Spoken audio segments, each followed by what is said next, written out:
get this going then. All right, this is DayTraderRockStar here Friday evening. And we're doing a little prop trading review and futures review. I'm in the process of actually working on I call it a business plan, or a kind of a work. What am I thinking? What's the word I'm looking for? It's just a game plan. Yeah, I call it my playbook. But the playbook is basically just I want to show you the setups we want to take in this market, and how important it is to stick to those setups, and not stray from it. If you have a good technique, you might as well wait for that, wait for those things to happen so you can apply that technique you have. Anything around that is going to be it won't be as successful, just because we know from doing this for so long how successful these signals are. Nothing is bulletproof, nothing's fail-proof, and it's not a holy grail, but it's the closest thing I have ever seen to understanding market momentum and being able to profit from it. So that's why I'm putting a lot of energy into this futures trading. But even with I even call it the prop trading. Probably back in the day, I wouldn't feel comfortable doing that. I was like, I never was a prop person. Never even really considered it. Knew some people that did it, but I was back to a point where you would go to an office and put up some of your money. They would put up some of their money, and you would trade and split the profits, or they would bankroll you, but you would have to start off with something. And I never even took it, so I wouldn't even know how it was set up back then. But now, and over the last few years, these online prop firms have been shooting up, and again, really probably let a great opportunity pass, not really taking note of them, because first of all, I'm trading my own account. Why would I do something different? That was always my argument. If you're going to make it work there, you make it work on your own account. And I think that's what kept me out of it most. Then, I noticed how those coupons brought those prices down to such a cheap starting point. You look at the site and you see $175 or something, and then you realize it's not that. It's $18 or $14 a month, and that makes things a little bit more interesting, because there is a direct path to qualifying. And the qualification, it's written out there, and people are doing it every day. You have to be in the market at the right time, get out at the right time, make money, without losing money or losing too much money. And that's the game that you're gambling on. You put someone in the room today, said, take the shot. It's only another quarter in the arcade, and that's exactly how it comes out to be right now. I mean, this is a situation where you have to take that into consideration. It really works on game theory, and that's why I always compare the markets with the casinos. And again, back in the day, I would defend the markets because I was a trader. It's not gambling. There's a definite path to victory in this thing, but it's also very random, and that randomness kind of throws everything off, and it's very hard. It is very, very hard. Emotions play. I mean, just think about anybody. Think about anybody in the emotional, train wreck they are in your life, and then imagine dealing with money and stress and stuff. You don't make logical decisions under these circumstances. Sometimes you'll be selling when you should be buying, most of the times, and a lot of times you're going to be trading too much, and that's going to put you in front of the market, and you're going to get chopped up, unless you're a robot. And a robot's what we need. We need a robot to tell us this is the right time to get in, because over the last 10 times it's moved up off of these scenarios. So we're getting that. We understand momentum, and that's why we use the stochastics, because it does measure momentum in a way that nothing else does. You'll get similar signals on the MACD, so they're very similar. RSI was a little bit different, but you'll get, lots of times you'll see a divergence on great indicators all at the same time. That's why they're great, right? They're picking out something. I think they all stole it from George Lane, though. George Lane gave away a lot of his stuff, a lot of his indicators and stuff, you know. Let's see what happens here. Hold on. You know what? My phone died before I went out and got my charger. So today we're going to just kind of review what happened today and the opportunities. Now I came into today with with a note out yesterday saying that we have the Fed numbers out. Excuse me, I'm all over the place. We have Jay Powell releasing his speech for the Jackson Hole meeting. Let me just do the backfill on here. Something's wrong with my chart. And going into that, we know last year that caused the market to really sell off hard. So a lot of people were expecting, maybe a big reaction. I was expecting a big reaction too, and we just wanted to be sure we were on the right side of that reaction. So last night I sent a note out to traders saying that I'm going to open up a new account and just trade it today on the higher probability and let it run and let it kind of work its, because we knew we were going to get big moves, So I was looking for that first divergence of the day. I said, well, I want to watch for a divergence right when Powell comes out. Anytime he releases that news, there's going to be a fluctuation in the candle. It's going to go up, down. It's going to clear out some levels. It's going to settle in, or it's going to, and if it's really, groundbreaking news and great news, it will run pretty fast.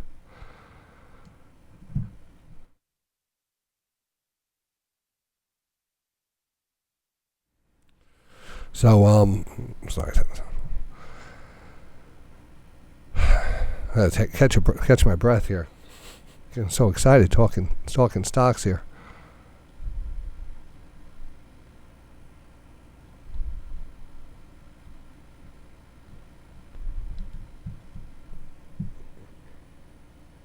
All right, let me lay it as a scenario. So coming into, we have the account ready, and coming into today, we knew that 10 o'clock was going to be the news release. So we got an initial pop here. It popped up pretty good. I mean, it did fail. It got overbought here quickly. I mean, the 9.3. Remember, the market has been, kind of weak going into this yesterday. So, there was that kind of momentum to the downside. Now 10 o'clock came about, and we popped, and then we dropped, and then we stayed embedded down here. And this is the dangerous part of trading, is when a trend takes hold and you try to counter trend trade it. So what we're starting to do now is watch that 60 period. If it stays down here for a period of more than 3 candles, 3 to 5, once it starts to show it's getting embedded, and it doesn't have any strength, and we're going to watch the other ones too. If they start to stay embedded, that's a good sign of weakness. Then you, of course, watch that 9.3, and the first time that rotates up, it should be a sell signal. In this case, it was so much selling that it never even rotated up. It stayed down there. So you have to wait for that rotation. I would not be getting in here, because there's no signal. The only thing is you're oversold here. You were oversold. But I see no reason. And a lot of people, this is where you'll get in and you'll get chopped up and you get knocked down. And when you look back at it, there's not any real good reason there. And you'll see the difference between a real reason and not a great reason.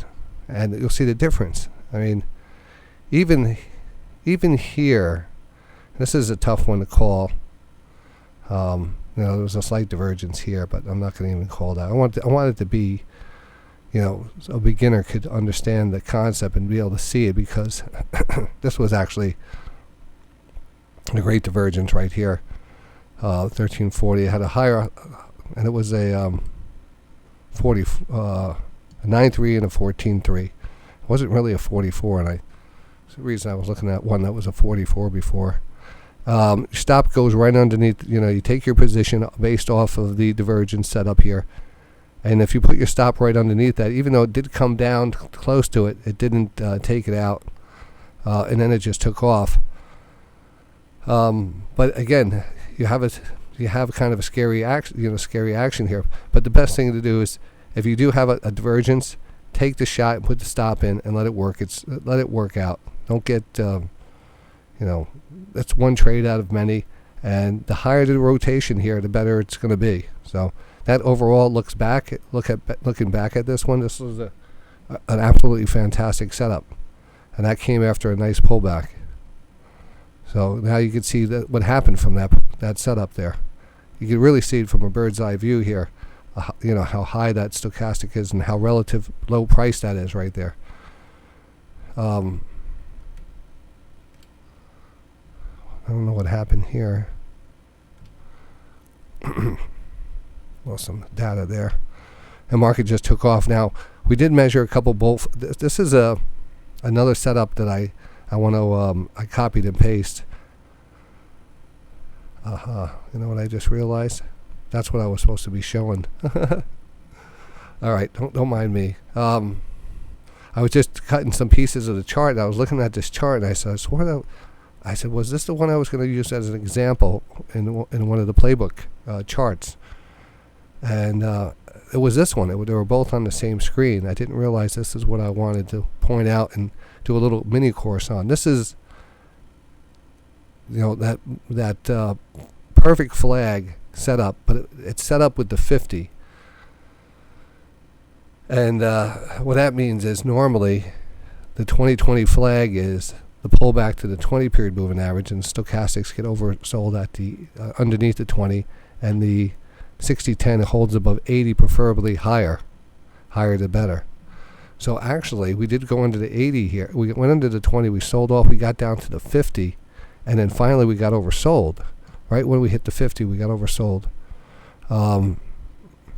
And so now this really qualified. Right at this point, this was hanging around, 80, 81 at the time, chopping around, watching it real close, seeing it hold up here. So this is starting to hold, and then off to the races it goes. This was a nice flag, and the same criteria holds for the 20. If the 50 comes into play and the criteria still is there, it's very rare you're going to get that 50 this coming all the way back down, and yet the 60-10 is holding up. You normally would break down underneath that 80 line. So that 80 typically is our go-to line on the 20. That 80 is still holding on the 50. So that's a key setup there. Typically we look at it, but this little side lesson here about the flags. If it comes down to the 50, but sets up like a 2020 with underneath the 20 and the 60s and the 60-10 is above 80, that holds just as much value as a bull flag, probably even better because it's a bigger breakout. And that was a nice pullback. And I see this enough, and I know that works. It's just a variant of the bull flag. And it's all about the stochastics here and the underlying 60-10. That's the key ingredient right there. And I ate the recipe. Can't have it. But that is what we're keying in on. We're able to read the underlying, trend. So we got up here, pulled back, and eventually moved up here. We have a little divergence here, sneaky little divergence right there. Got us up to the top of that. We kind of got through the trend line, not the trend line, the 20 here, and then it came down very hard. But look at the time frame here. This is a no trade time frame. 3 o'clock on, I say Ichne on the 3 o'clock A. I don't like it. I always give money back at 3 o'clock, and it's because a couple things. I don't want to stop trading, so I'm trying to fit some trades in. You got the bug. You want to continue to trade. It's easy just to take one more trade. It's just you have to have that self-discipline. Losing enough real money on between 3 o'clock and 4 o'clock keeps me out of that. Seeing where the real deal is gets me in this. It gets me more excited, knowing that it's just a matter of time. I'll leave you with this: just a matter of time that you get a life-changing trade. That you're going to be able to be in front of one of these. You're going to be the right, maybe it's not tomorrow or Monday. But eventually the setups will continue to come up. You'll be ready for them mentally, in the right frame of mind to take the trade, have confidence in the trade. We have the setup, and every time we see this setup, you're seeing this move. So why wouldn't you just get in on the next setup? That's what we have to do. Lots of times at that point, you start to have self-doubt, and that could really. So, with that, we kind of even tightened up everything. Tightened up enough where we used the quad rotation and the divergence. That kind of gets rid of that bad, that bad feeling that you might be a little early. I like anytime we have a divergent and a quad rotation. That's my number one trade. So the last 2-3 days, no super signals. I probably could go back and say, would I qualified this one here that I missed? We're just coming back from lunch. That was a good one. I wish I had that one back. That was a steep one. I did take a lunch until 1:45, and I think I was just sitting down. Sorry, my life there. Market took off. Good. You can see the rotation. There's no doubt the rotation's there. Well, it's worth taking the shot. Again, these prop trades, these are what are giving you the big moves. The worst case scenario is you're not going to lose $1,000 on a trade. If it breaks down, it breaks down. Then you're out. You're out. You're not out of you're just out of one trade, which you have a pretty tight stop. When you have a divergence, you just take the low candle bar in the range of that, around that divergence.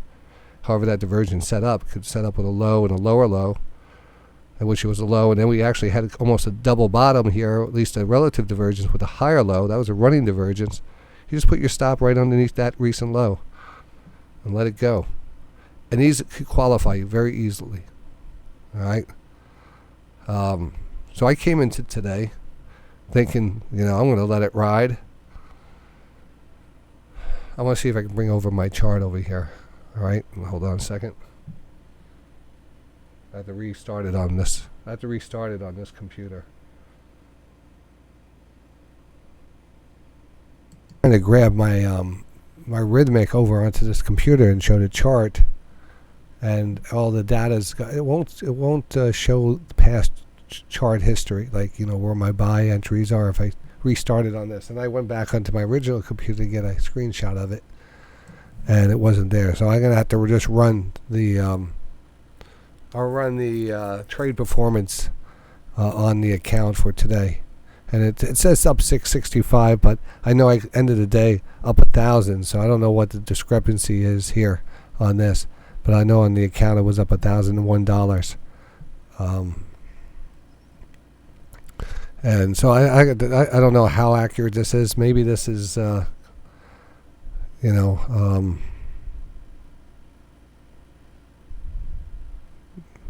like looking at the stats. I'm always trying to keep my average losing trade low. So my average losing trade was kind of under 100, which was pretty good. Where my average winning trade, my average winning trade was 77. That was pretty equal on that, and definitely a higher percentage of winning trades over losing trades. The 5, I'm curious to see what the 5 were. So I could go on this. Actually, I don't know if you even see that when I'm showing you. I'm going to zoom down here. So I don't know where to get the charts because they took all the data off the charts, I guess, going into the weekend. So I'm going to recreate the account onto this NinjaTrader and see what this looks like. Well, that's the trades. All right, so these are the trades, and you can see it's starting off in the morning. It took a loss right in the beginning, 175. Then worked our way back up. But then we started just catching on some, we had longs. Had a couple shorts here, which worked out good. Had a short that worked out for 115. The biggest was here. I think this was on an ES contract. This was an ES contract, and I made 237 on it. So I wish that was up, like, that would have been a qualifying trade for me. I mean, not really. No, not at that point. At that point. Well, anyway, there was the trades. Let's see if we get a chart of those. No, they don't give you that option on this. They give you a chart of these. I thought they would. Well, that's too bad. That losing trade here, right off the right in the morning, it looks like. If we have a time on that.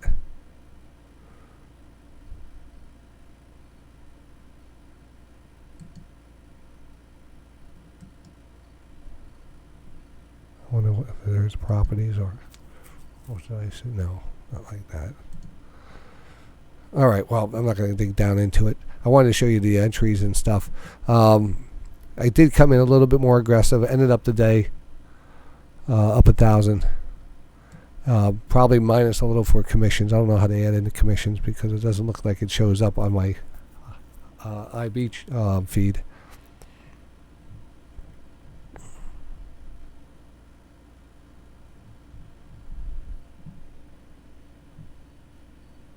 So believe me, kind of disappointed that we missed this one today. That is on me.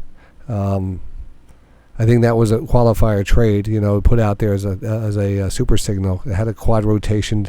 It was a high level divergence, and it was a double bottom. It was a nice pullback and an uptrend. Had everything going for it. That was really a missed opportunity there. But there will be others. There will be others. And I think that's what we have to concentrate on. That's what I'm working on right now. I'm going to probably end up finishing it and giving you guys access to it. And it's just, I'm going to be breaking down each one of these charts and showing you. That way it kind of gets embedded. You're going to know exactly what it looks like. And you just got to, again, work on confidence building. Even if you want to trade MES, that's fine too. Get used to the techniques. Get the discipline set. Once you start to string along winners, and because you're patient, when you find yourself impatient and just want to get in there, like I do sometimes at the end of the day, you tend to get chopped up. So this was definitely a qualifying trade for someone out there. Oh, actually, I know. I got an email today. Just qualified. Let me see if I can bring that up.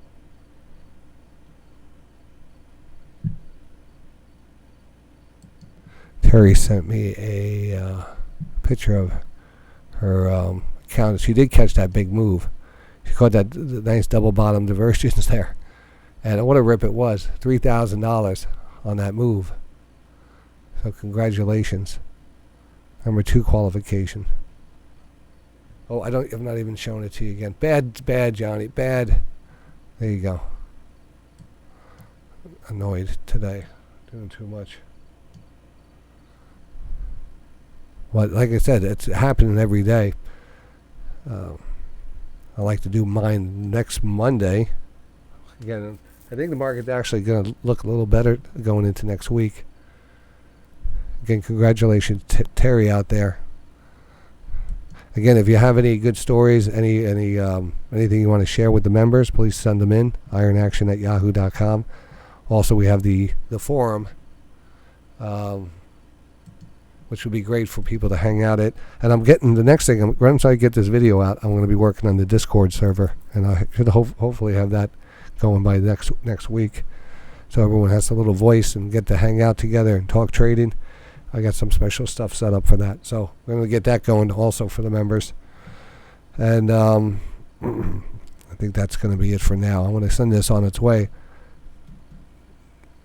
and looking forward to Monday. Oh yeah, let's not forget the Bolinux code is good until the 31st. Now, someone said they tried the DTR Life 100 and it wasn't working for them. I opened up a thing and I tried it, just to see if it came, and it works fine. So that the one for the 100, it's DTR Life. I'll post that in the I'll post that in the description. But take it, again, it ends next week. You still have some time.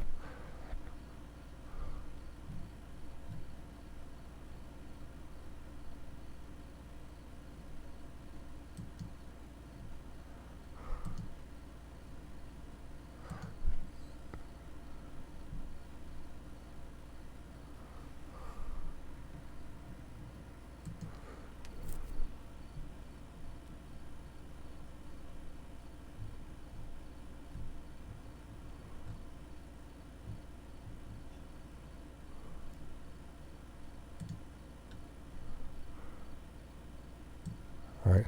This was a post I sent out yesterday, actually. Check out my great... This is pretty good, right? Today's trading game plan, the Jackson Hole Friday, prop trading. So we need 10 points on some big news divergence, and we'll tighten up and just trade the super signals to get the rest of the day. I put that out, that's a little note that went there on the top there. That's the coupons. And they're good until the end of August. So I did try the 100 option 1 DTR Life 100. It works. So if someone had problems with, let me know. You have to use that link. The link will be in the list and the thing. But I paid a lot of money to get a minute alone with this guy to take a good picture with him. I just told him to take off his glasses, stand in front of the mountains chair. I call them chair. That's what I call them. I don't know what you guys call them. Anyway, that's it. All right. So don't forget, that is next week. That ends. Next week we got another super signal right around the corner. Good night, everyone.